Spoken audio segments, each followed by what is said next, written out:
रोज का वचन। रोज के वचन में आपका स्वागत है।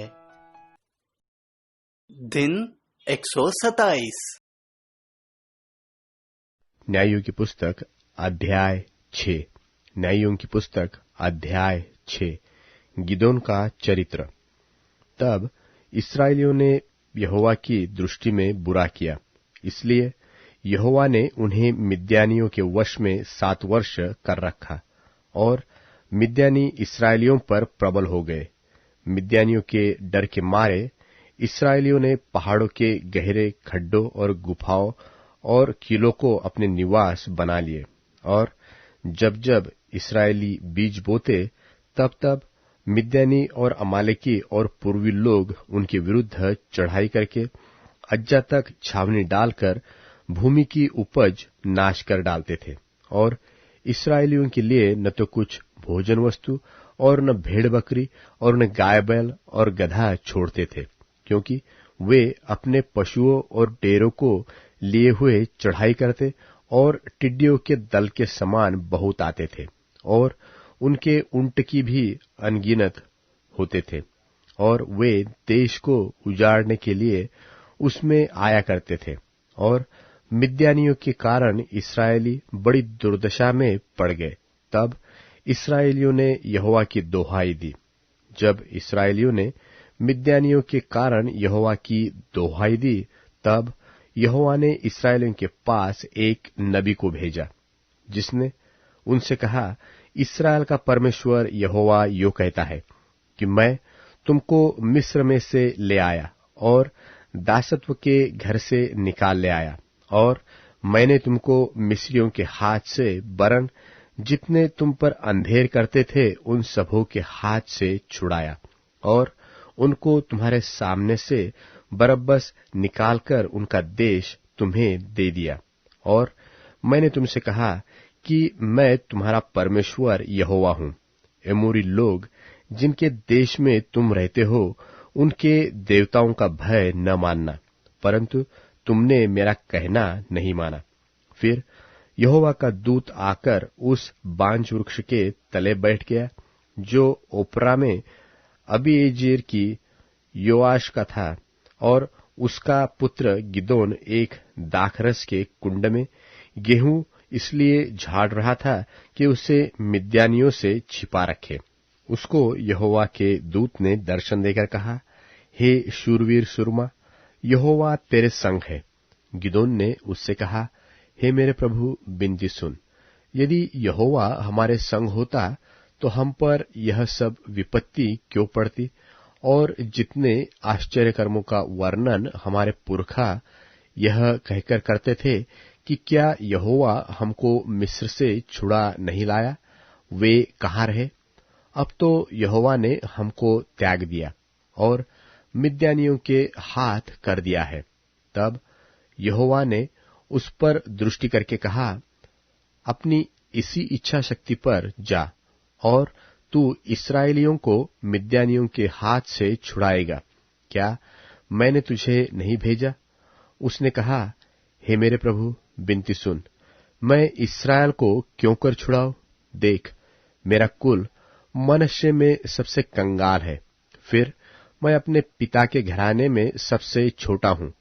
यहोवा ने उससे कहा, निश्चय मैं तेरे संग रहूंगा, सो तू मिद्यानियों को ऐसा मार लेगा जैसा एक मनुष्य को। गिदोन ने उससे कहा, यदि तेरा अनुग्रह मुझ पर हो तो मुझे इसका कोई चिन्ह दिखा कि तू ही मुझसे बातें कर रहा है। जब तक मैं तेरे पास फिर आकर अपनी भेंट निकालकर तेरे सामने न रखूं, तब तक तू यहां से न जा। उसने कहा, मैं तेरे लौटने तक ठहरा रहूंगा। तब गिदोन ने जाकर बकरी का एक बच्चा और एक एपा मैदे की अखमीरी रोटियां तैयार की। तब मांस को टोकरी में और जूस को तसले में रखकर बांज वृक्ष के तले उसके पास ले जाकर दिया। परमेश्वर के दूत ने उससे कहा, मांस और अखमीरी रोटियों को लेकर इस चट्टान पर रख दे और जूस को उंडेल दे। उसने ऐसा ही किया। तब यहोवा के दूत ने अपने हाथ की लाठी को बढ़ाकर मांस और अखमीरी रोटियों को छुआ और चट्टान से आग निकली, जिससे मांस और अखमीरी रोटियां भस्म हो गई। तब यहोवा का दूत उसकी दृष्टि से अंतर्ध्यान हो गया। जब गिदोन ने जान लिया कि वह यहोवा का दूत था, तब गिदोन कहने लगा, हाय प्रभु यहोवा, मैंने तो यहोवा के दूत को साक्षात देखा है। यहोवा ने उससे कहा, तुझे शांति मिले, मत डर, तू न मरेगा। तब गिदोन ने वहां यहोवा की एक वेदी बनाकर उसका नाम यहोवा शालोम रखा। वह आज के दिन तक अबीएजेरियों के ओपरा में बनी है। फिर उसी रात को यहोवा ने गिदोन से कहा, अपने पिता का जवान बैल अर्थात दूसरा 7 वर्ष का बैल ले और बाल की जो वेदी तेरे पिता की है उसे गिरा दे, और जो अशेरा देवी उसके पास है उसे काट डाल, और उस दृढ़ स्थान की चोटी पर ठहराई हुई रीति से अपने परमेश्वर यहोवा की एक वेदी बना। तब उस दूसरे बैल को ले और उस अशेरा की लकड़ी जो तू काट डालेगा जलाकर होमबलि चढ़ा। तब गिदोन ने अपने संग 10 दासों को लेकर यहोवा के वचन के अनुसार किया, परंतु अपने पिता के घराने और नगर के लोगों के डर के मारे वह काम दिनों को न कर सका, इसलिए रात में किया। बिहान को नगर के लोग सवेरे उठकर क्या देखते हैं कि बाल की वेदी गिरी पड़ी है और उसके पास की अशेरा कटी पड़ी है और दूसरा बैल बनाई हुई वेदी पर चढ़ाया हुआ है। तब वे आपस में कहने लगे, यह काम किसने किया है? और पूछपाछ और ढूंढान करके वे कहने लगे कि यह योआश के पुत्र गिदोन का काम है। तब नगर के मनुष्यों ने योआश से कहा, अपने पुत्र को बाहर ले आ कि मार डाला जाए, क्योंकि उसने बाल की वेदी को गिरा दिया है और उसके पास की अशेरा को भी काट डाला है। योआश ने उन सबों से जो उसके सामने खड़े हुए थे कहा, क्या तुम बाल के लिए वाद विवाद करोगे? क्या तुम उसे बचाओगे? जो कोई उसके लिए वाद विवाद करे वह मार डाला जाएगा। बिहान तक ठहरे रहो, तब तक यही वह परमेश्वर हो तो जिसने उसकी वेदी गिराई है उससे वह आप ही अपना विवाद करे। इसलिए उन दिनों गिदोन का नाम यह कहकर यरूब्बाल रखा गया कि इसने जो बाल की वेदी गिराई है तो इस पर बाल आप विवाद कर ले। इसके बाद मिद्यानी और अमालेकी और पूर्वी इकट्ठे हुए और पार आकर इज्राएल की तराई में डेरे डाले। तब यहोवा का आत्मा गिदोन में समाया और उसने नरसिंगा फूका। तब अबीएजेरी उसकी सुनने के लिए इकट्ठे हुए। फिर उसने कुल मनुष्य के पास अपने दूत भेजे और वे भी उसके समीप इकट्ठे हुए, और उसने आशेर, जुबुलून, नप्ताली के पास भी दूत भेजे। तब वे भी उसको मिलने को चले आए। तब गिदोन ने परमेश्वर से कहा, यदि तू अपने वचन के अनुसार इस्राएल को मेरे पास छुड़ाएगा तो सुन, मैं एक भेड़ी की ऊन खलिहान में रखूंगा, और यदि ओस केवल उस ऊन पर पड़े और उसे छोड़ सारी भूमि सूखी रह जाए तो मैं जान लूंगा कि तू अपने वचन के अनुसार इस्राएल को मेरे द्वारा छुड़ाएगा। और ऐसा ही हुआ। इसलिए जब उसने बिहान को सवेरे उठकर उस ऊन को दबाकर उसमें से ओस निचोड़ी, तब एक कटोरा भर गया। फिर गिदोन ने परमेश्वर से कहा, यदि मैं एक बार फिर कहूं तो तेरा क्रोध मुझ पर न भड़के। मैं इस ऊन से एक बार और भी तेरी परीक्षा करूं, अर्थात केवल उस ऊन ही सूखी रहे और सारी भूमि पर ओस पड़े। उस रात को परमेश्वर ने ऐसा ही किया, अर्थात केवल ऊन ही सूखी रही और सारी भूमि पर ओस पड़ी।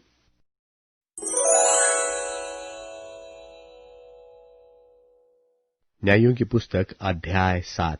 न्यायों की पुस्तक अध्याय 7। तब गिदोन, जो यरूब्बाल भी कहलाता है, और सब लोग जो उसके संग थे सवेरे उठे और हरोद नाम सोते के पास अपने डेरे खड़े किए, और मिद्यानियों की छावनी उनकी उत्तरी ओर मोरे नाम पहाड़ी के पास तराई में पड़ी थी। तब यहोवा ने गिदोन से कहा, जो लोग तेरे संग है वे इतने हैं कि मिद्यानियों को उनके हाथ नहीं कर सकता, नहीं तो इस्राएल यह कहकर मेरे विरुद्ध अपनी बढ़ाई मारने लगे कि हम अपने ही भुजबल के द्वारा बचे हैं। इसलिए तू जाकर लोगों में यह प्रचार करके सुना दे कि जो कोई डर के मारे थरथराता हो वह गिलाद पहाड़ से लौटकर चला जाए। तब 22,000 लोग लौट गए और केवल 10,000 रह गए। फिर यहोवा ने गिदोन से कहा, अब भी लोग बहुत है, उन्हें सोते के पास नीचे ले चल, वहां मैं उन्हें तेरे लिए परखूंगा, और जिस जिस के विषय में मैं तुझसे कहूं कि यह तेरे संग चले वह तो तेरे संग चले, और जिस जिस के विषय में मैं कहूं कि यह तेरे संग न जाए वह न जाए। तब वह उनको सोते के पास नीचे ले गया। वहां यहोवा ने गिदोन से कहा, जितने कुत्ते की नाई जीभ से पानी चपड़ चपड़ करके पिए उनको अलग रख, और वैसा ही उन्हें भी जो घुटने टेक कर पिए।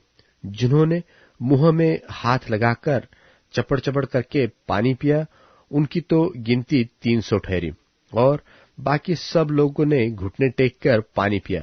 तब यहोवा ने गिदोन से कहा, इन 300 चपड़ चपड़ करके पीने वालों के द्वारा मैं तुमको छुड़ाऊंगा और मिद्यानियों को तेरे हाथ में कर दूंगा, और सब लोग अपने अपने स्थान को लौट जाए।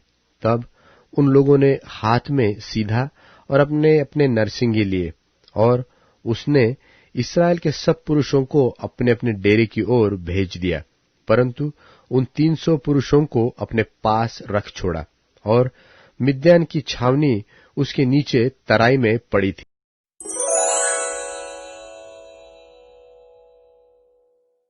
इस कारण यहूदी यीशु को सताने लगे, क्योंकि वह ऐसे काम सबत के दिन करते थे।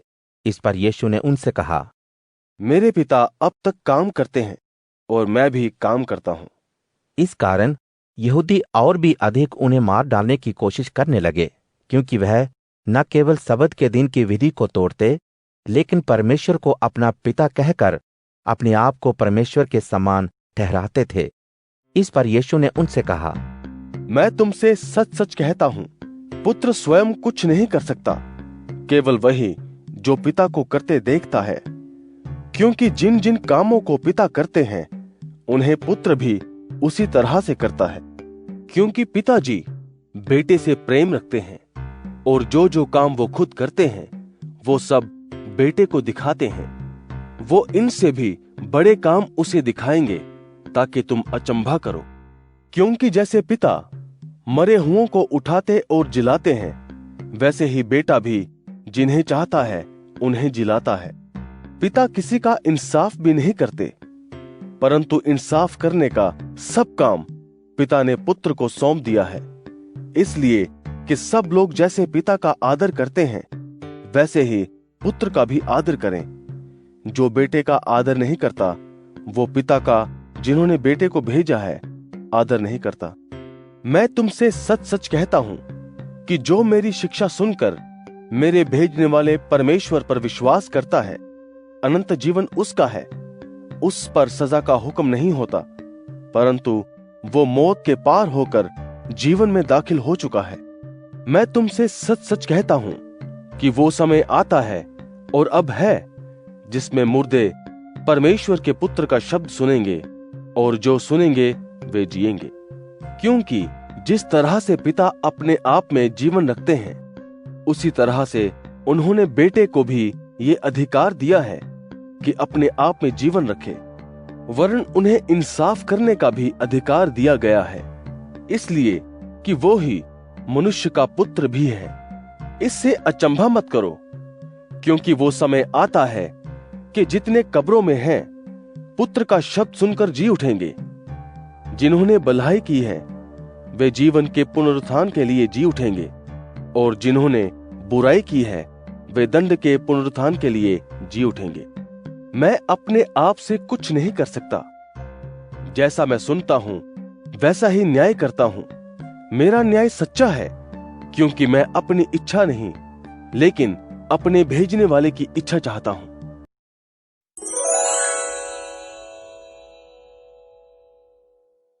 हे परमेश्वर, मेरा मन स्थिर है मेरा मन। मैं गीत गाऊंगा, राग बजाऊंगा। जागो मेरे प्राण, जागो ओ वीणा और सितार। मैं प्रभात को जगा दूंगा। ओ स्वामी, देश देश में मैं तेरी सराहना करूंगा। राष्ट्रों के मध्य मैं तेरी स्तुति गाऊंगा। तेरी करुणा स्वर्ग तक महान है और तेरा सत्य मेघों तक। हे परमेश्वर, स्वर्ग पर अपनी महानता प्रकट कर, समस्त पृथ्वी पर तेरी महिमा व्याप्त हो।